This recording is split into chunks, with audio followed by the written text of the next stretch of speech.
Good evening, good morning, good afternoon, wherever you are. Welcome to Friday, June 11th. And today is a very big day for me personally.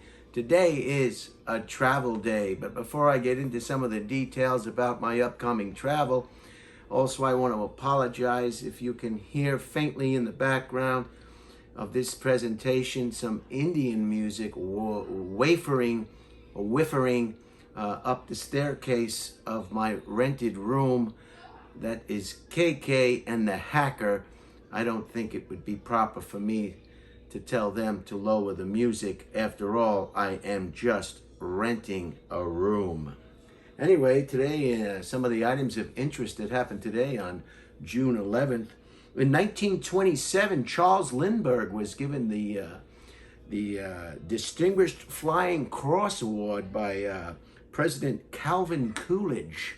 That's right, President Calvin Coolidge thought so much of this gentleman for flying back and forth across the Atlantic Ocean from New York to Paris that he gave him the Distinguished Flying Cross on this day, June 11th in 1927. It's, I guess I would be negligent not to also mention that Charles Lindbergh had one of the strongest bladders of any human being to date. He was able to hold his urine and whatever else, his bodily fluids, all the way across the pond. He was a solo pilot. He couldn't leave the cockpit. In those days, they didn't have any tubing or sophisticated urinals or releasing systems in those days. You just had to grin and bear it. So he was able to not only make the journey, the first solo journey across the Atlantic, he was also the first person to hold his bodily fluids, in this case urine and whatever else, for the entire trip. I heard when he left the airplane in Paris, he immediately ran to a restroom that was already occupied. I'd like to be the one to see that. Anyway, our hats are off to Charles Lindbergh. In 1982, E.T. premiered, one of the most iconic films by director Steven Spielberg, E.T. the Extraterrestrial. Now, if this was real life, that movie would have been about 5 minutes, because if you opened up your closet door and you saw E.T., you'd go downstairs to the garage and you'd get the biggest baseball bat you could find, and you would just make little pieces of that E.T. Phone home. No, I'll phone you home. I'll phone you home. I'll phone you home. I mean, tell me you wouldn't just demolish that E.T. if you saw him in the closet. Look what we do when we see roaches or bugs or mice. We go nuts. We want to eliminate them. We want to destroy them. If you saw E.T. in the closet, the movie would have been 5 minutes, because that thing would have been dead. It would have been dead. And with all the guns today, geez. If I had an E.T. in my house or my rented room, I'd set the place on fire. 1982, Steven Spielberg's E.T. In 2001, on a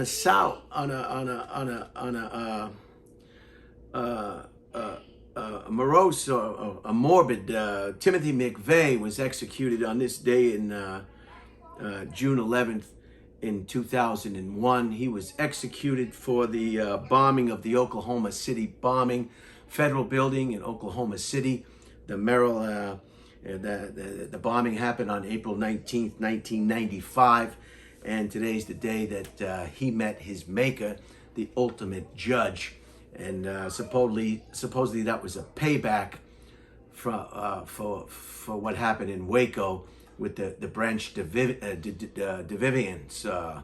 organization. Some people call it a cult. It was a religious-based, fanatical group of people. So that whole thing was terrible. The aftermath with the bombing of the federal, if in fact that was the reason. This gentleman, Timothy McVeigh, said very little, very, very little.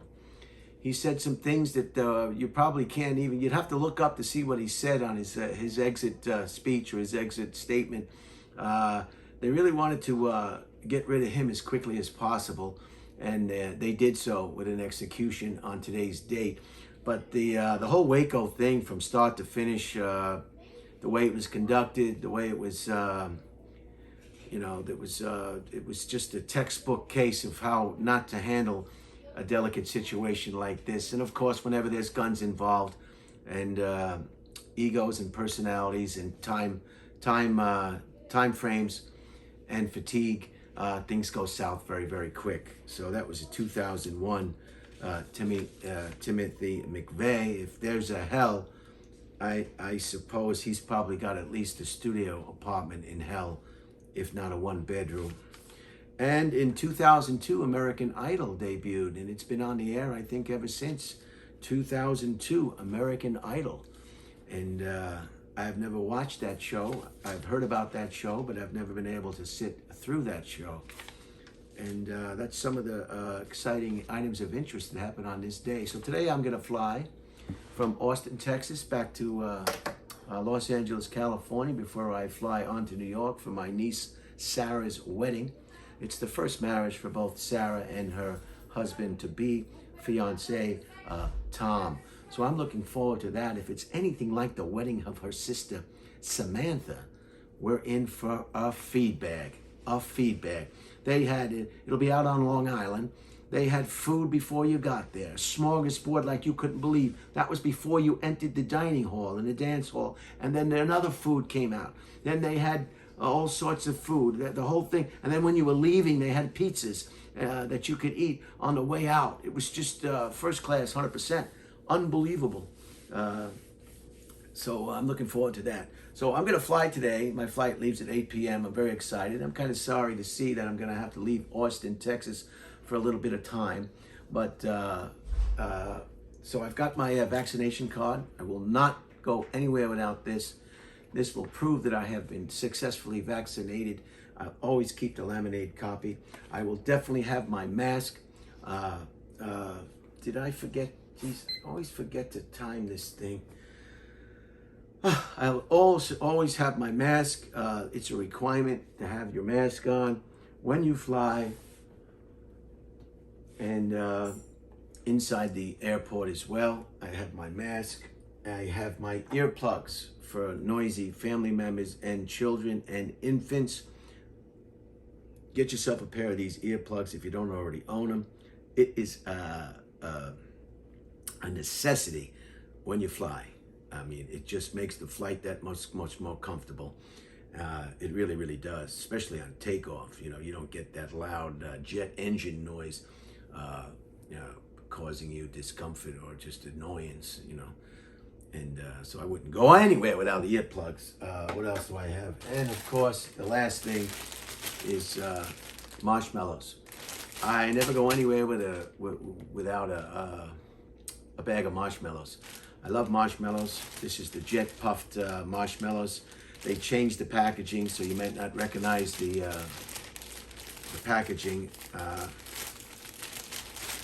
I like the other packaging. I think was nicer. I don't know why they went to this packaging. Anyway, these are only 100 calories, 0 grams of saturated fat, 25 milligrams of sodium, and 17 grams of total sugars.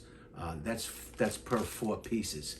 So you're looking at 4 times. I don't know how much could be in here, but I haven't counted them. One day I'm going to count them and just see how many marshmallows there are in a bag.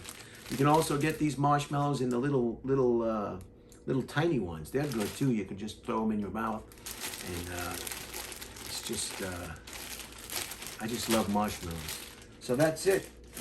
Wish me luck. I'll see you on the rebound, recapping today in history. In 1927, Charles Lindbergh received a distinguished Flying Cross from President Calvin Coolidge. E.T. debuted in 1982, a movie that should have been 5 minutes long. The Extraterrestrial. 2001, Timothy McVeigh had his last meal and met his maker. And in 2002, American Idol was started. And so have a great weekend. It's Friday. Enjoy yourself, your family, your barbecues, your food, whatever you choose to partake in.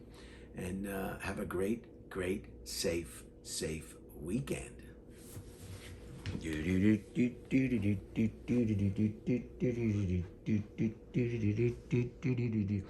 Don't let me down.